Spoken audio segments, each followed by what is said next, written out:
Hello, I'm Malcolm Gallagher, and you're welcome to the BVTV studios of BizVision in the UK. Now, recently, I had the pleasure to meet in Cincinnati with author and CPA Patrick Burke. We discussed his book, this one, The 10 Biggest Business Mistakes. And afterwards, I remarked to Patrick that I get so many questions from viewers and from my coaching activity, with many of those questions touching on points in this book. Patrick said, let me help. And I thought, there's a great BVTV special. So without further ado, let's go and say hello again to Patrick Burke. Hello, Patrick. Great to be here, Malcolm. Thank you for the invitation again. Yeah. Well, how is Cincinnati today? It's muggy and just about to rain for the first time in a couple of weeks. We could use it. My lawn could use it. So that's all right, Okay, yeah. Well, I'm just going to show my age now, Patrick, if you don't mind, because I remember the famous hit by Scott Walker of the Walker Brothers, where the lights go out in Cincinnati. Just another bit of trivia that I've got around. Yeah. Yes, some people say about the town that they do roll up the sidewalks around 10 p.m. So maybe that was something about the early night out. Maybe, yeah. Patrick, I've gathered half a dozen recent questions from viewers and followers, and I'm asking you for your general help with an answer. Okay, well, we'll see how I can do. Yeah, well, viewers and listeners, I must tell you that Patrick is offering his general advice and thoughts. Do take professional help wherever necessary. I'm also keeping the identities of those asking the questions anonymous. So are you up for it, Patrick? I'm absolutely up for it, Malcolm. Sort of BVTV's agony aunt, or you call it, who Ask Abby? Dear Abby, yes. Dear Abby over there, yeah. Okay. So the first question is from Paul.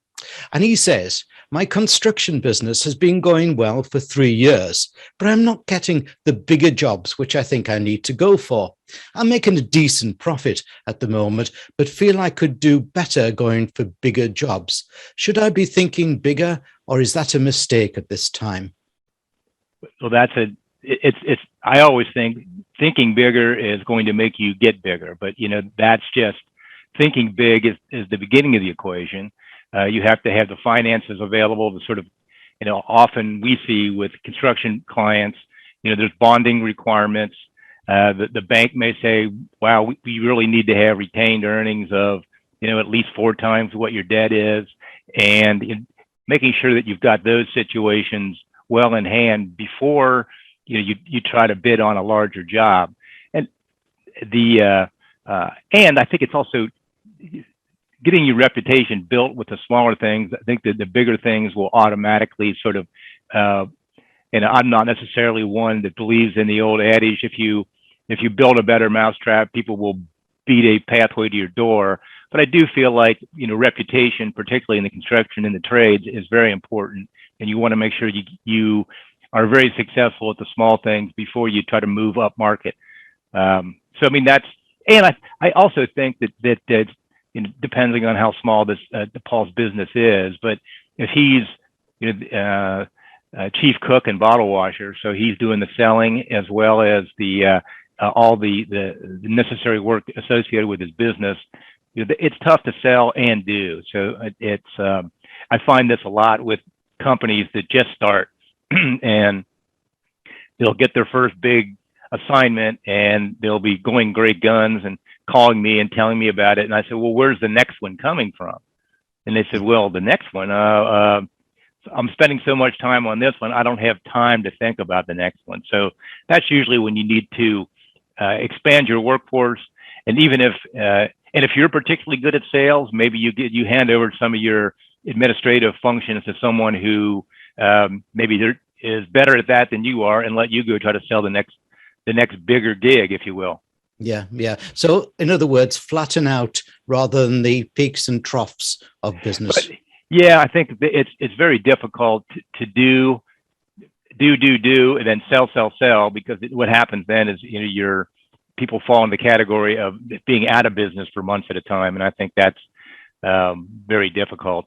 And it's usually at that point that people go back and, hey, I've been, I don't have anything to do, or I'm doing super small stuff. Then they go back and take a job again, that's not uncommon.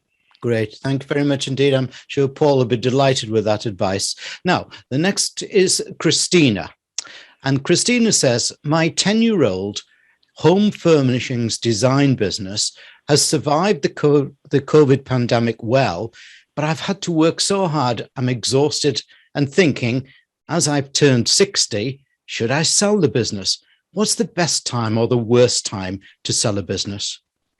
Oh, wow. Well, I mean, the very best time to sell a business is when you've got increasing sales, increasing gross profit, and above market net profit. So if you can hit those three, ring those three gongs, you're really in a good position. So I generally tell people that the best time to sell is when all the information, all that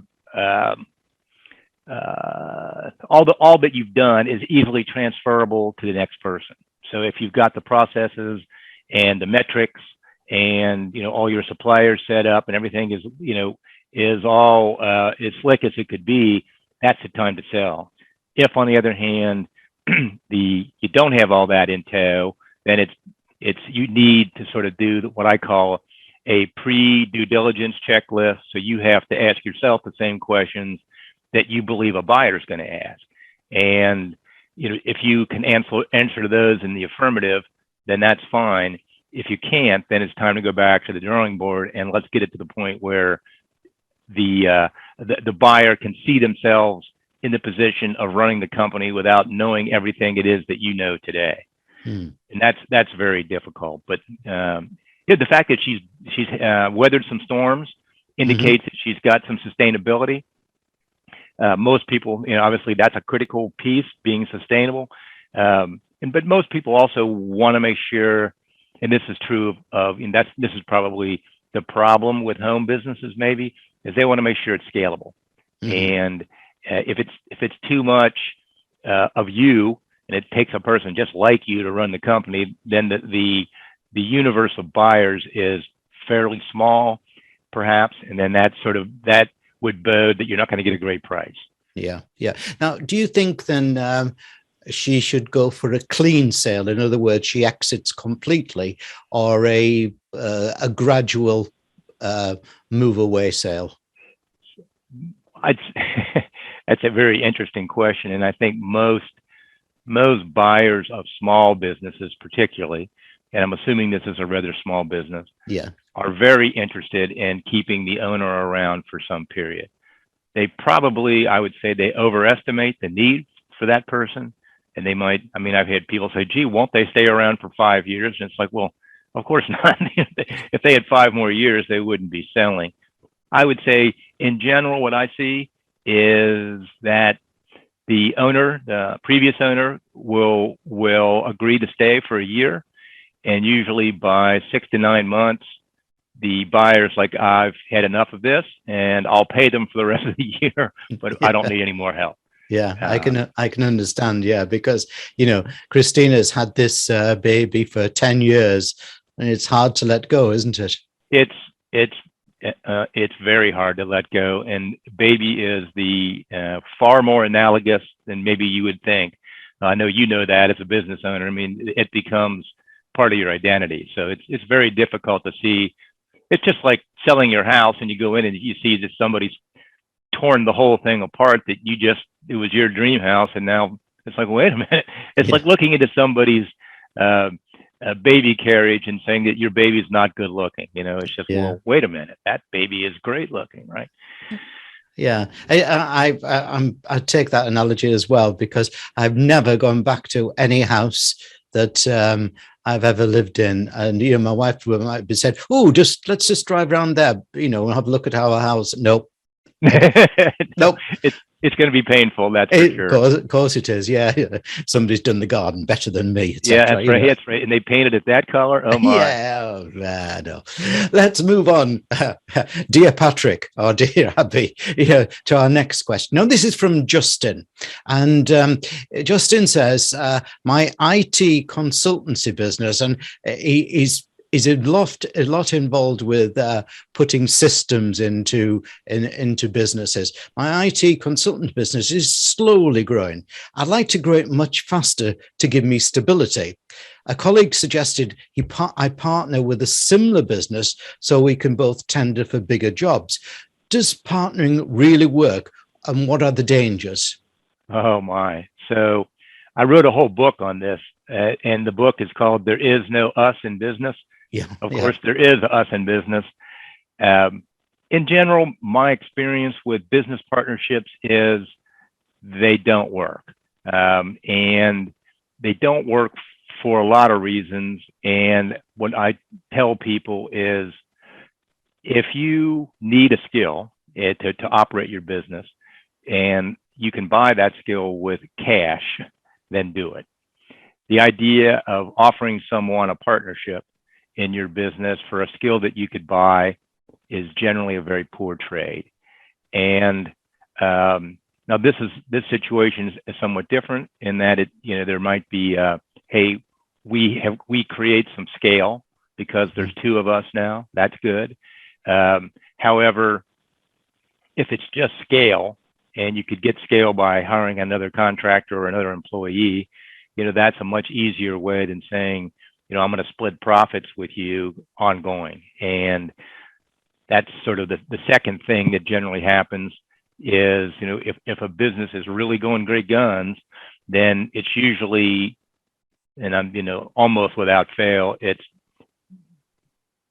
due to one of the partners really knocking the ball out of the park, and probably not both. And then, and that the relationship that they've put together vis-a-vis who gets what percentage of the profits very rarely matches the effort and the efficacy of each partner. So there's, you can imagine, recriminations ensue, and so do the dispute. So what I find is with partnerships, they work best when things are going just okay. When they're going just okay, nobody's really making all that much more money than maybe they made as an employee, and things are just bumping along. On the other hand, if it's going really well, as we discussed, one person doesn't think they're being compensated properly, and if they're going poorly, then there's going to be some finger pointing, say, hey, you're not pulling your weight, and the other person's going to say they're not pulling their weight. So having said all that, and if there's some synergy as between what one business does versus the other, there's a different skill set, and you can always do a couple of projects together on a on a Velcro basis before you sign contracts. And if it's so, for example, I would say I have had people do this where you sign a contract. So if it's your business, Malcolm, and you're saying, I'm going to bring you in, Patrick, to help me out, and I agree I'm not going to solicit that business. I'll go in and do whatever you ask me to do. And when it's over, it's over. Then you do a couple of those and see if maybe there is some synergy there, and the 1 + 1 is 3. That's great. But I suppose it's a bit like living together before you get married. It is. Yeah, but at least with this, instead of an arrangement like that where maybe you're living together is determined by the length of your lease, this is a project or two, and when they're over, they're over. So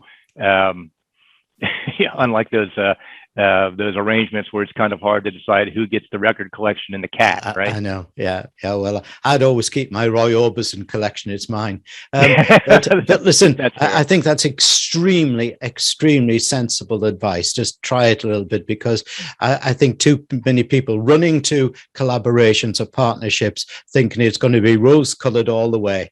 Oh boy, it's, as I said, I've presided over almost as many business divorces as I have business combinations, and they're not pretty. They're expensive, and the lawyers make out well, and everybody else, it sort of goes home sad, I think, is what it boils down to. Yeah. And just remind us of the title of that book that you've written about that. It's called There Is No Us in Business.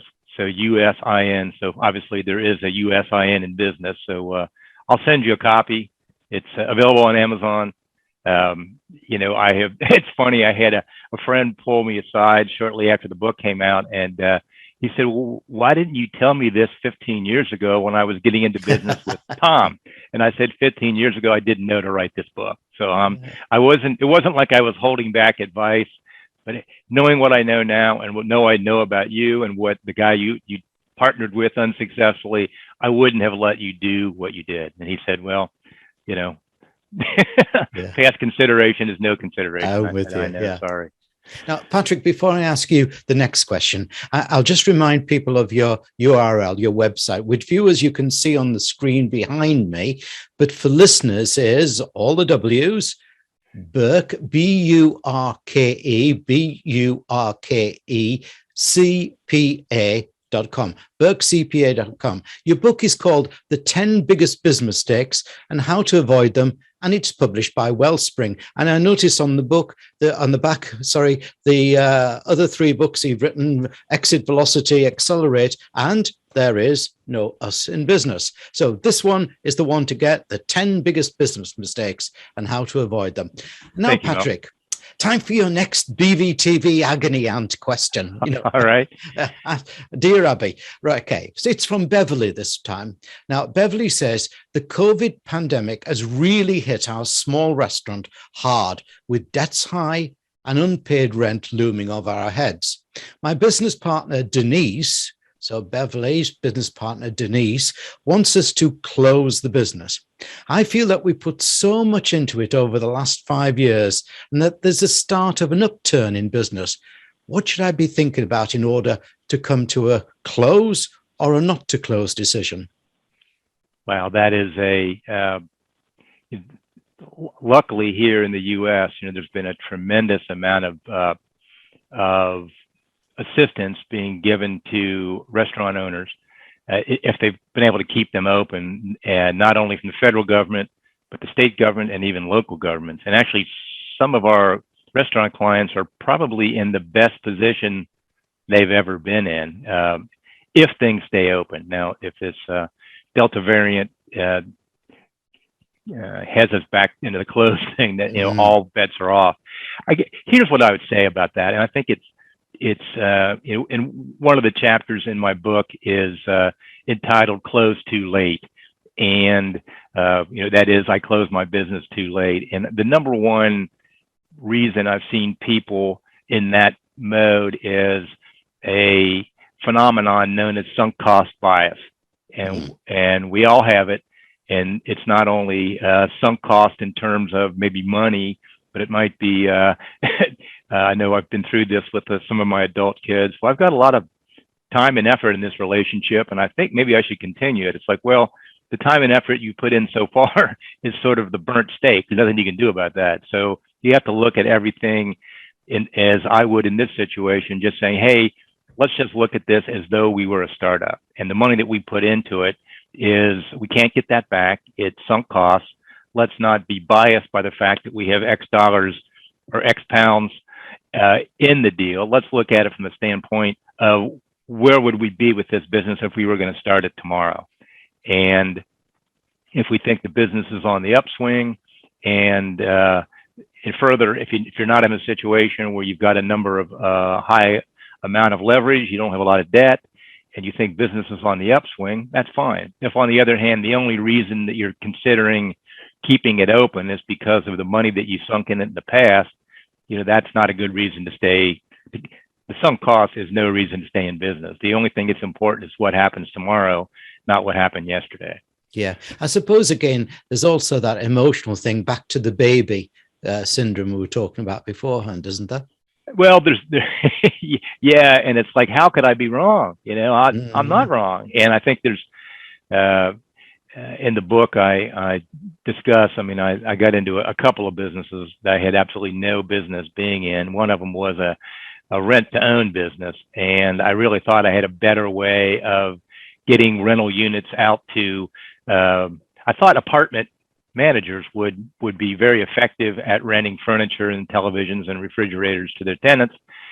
And I found out that if somebody could do be an apartment manager and perform another job, they wouldn't be an apartment manager. So there was absolutely no sell through.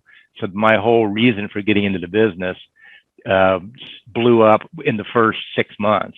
Right. But instead of cutting my losses, I kept thinking, boy, oh boy, I'll just keep throwing more money at this, and then after a while, it got to the point where, it's, so I definitely fell prey to sunk cost bias, and it cost me twice as much as it should have to get out of the business. Yeah. Thanks for that frank answer there. Yeah. The next follows still into hospitality, which is fairly obvious because, here at BizVision, we've been in that sector for over 40 years. And this is from Mary Lou and husband, Steve. Now, it's saying, since the COVID pandemic, we found it hard to get staff for our bistro business. Steve wants to get anybody, even agency staff, so that we can be open 7 days a week. I say I'd rather open for a fewer days with the team we have who are all good and experienced. What should our rational thinking be about this dilemma? We don't see staffing improving in the short term whilst COVID is around. Well, I think this is a dilemma that so many businesses are facing. And I always, and I've worked with many restaurants over the years, fine dining and quick serve.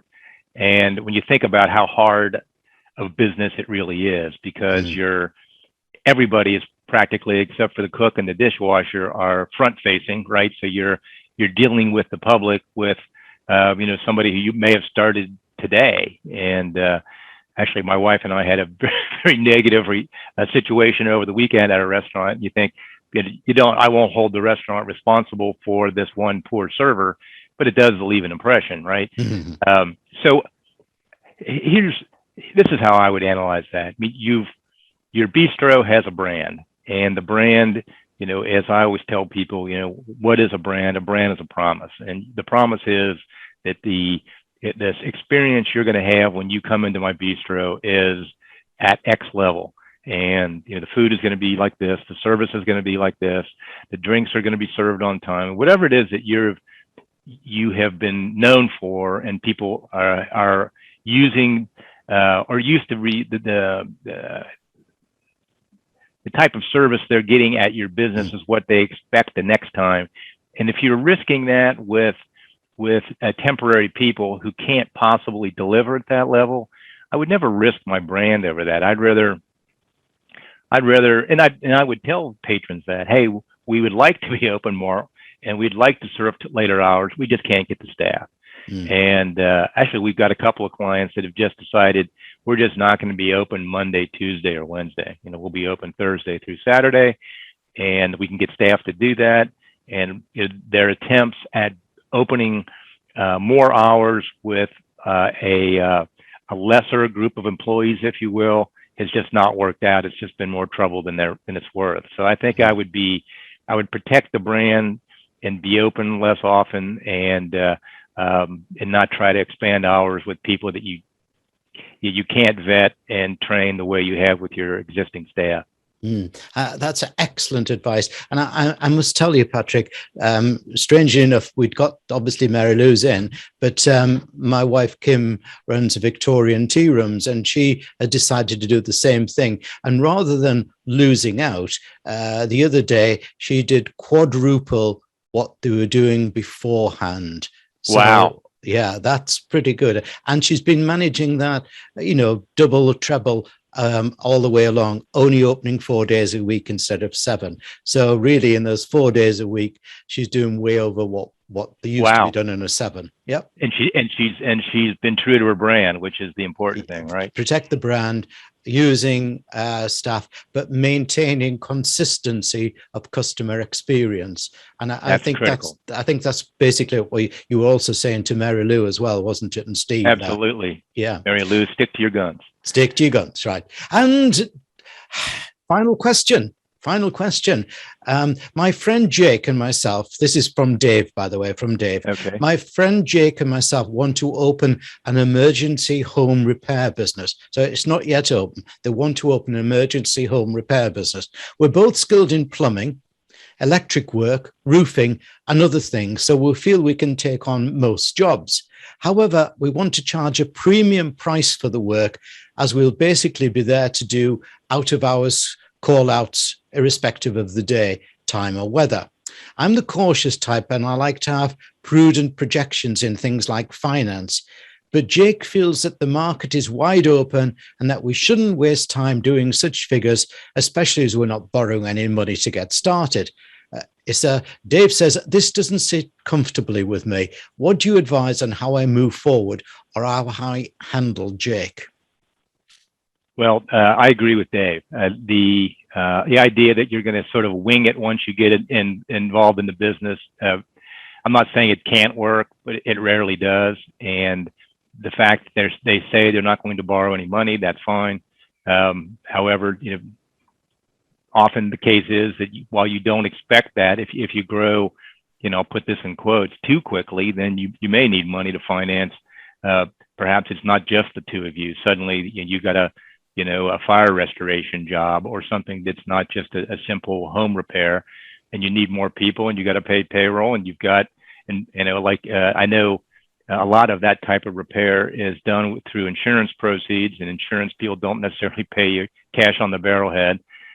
They might pay you a premium, but they're not going to, you're going to be just another accounts payable with everybody else. So the idea that you're going to sort of build the bicycle while you ride it with no, financial underpinnings is, as an accountant, that's just an anathema. That's not how you do things. Yeah. I'm not saying it can't work, but it usually doesn't. Yeah. But don't you feel that sometimes people just want to get on with that instead of getting the foundations right? No, well, hey, I think business has become much more complicated than it was, 10, 15 years ago, because there's more competition. People have extremely high expectations when you can order a pizza through Amazon, a frozen pizza, and get it, that night and cook it for dinner. The idea that, that everything is done, on a very accelerated basis, and people are very rarely, 100% satisfied. So I would just think that the idea that you're going to be the just-in-time construction crew and be in a situation where you're working at your pace and everybody's happy is probably defies logic a little bit, to be honest. A bit too fanciful, I think, there. Yes. And I do agree with you, because, we help people on winning contracts and everything like that. And if they want to win contracts these days, it's not a question of shaking the hand as it used to be, or, used to be in England, in Yorkshire, spit on the hand and shake the hand. Yeah, right. Yeah. None of that now. It's people want to see that you're resilient, aren't they? Don't they? Well, yeah, and they're going to ask for references, and as I said, if there's any long-term aspect to it, then there's bonding, to insurance companies and lending from banks. So I think you can get started small, but the way to ensure you stay small is to not plan for the next day, right? Excellent. Yeah. Well, there we have it. Our first BVTV Agony Aunt or Ask Patrick event. I'm sure many of your questions resonate with you, or if you have a friend or a colleague, do tell them about this interview with Patrick Burke, author of The 10 Biggest Business Mistakes and How to Avoid Them. Thanks, Patrick. Malcolm, it's great being with you. I wanted to remind people it is burkecpa.com, and you can actually I have a website, patrickburke.net, and you can go directly to that, and that will give you information on the books. And it will also give you information on how to get to my business, Burke & Schindler CPAs. You can get directly to that website. So I appreciate the opportunity to tell that to your viewers and to be with you, Malcolm. Thank you. And there were brilliant answers, Patrick. Brilliant. Thank you. Thank you.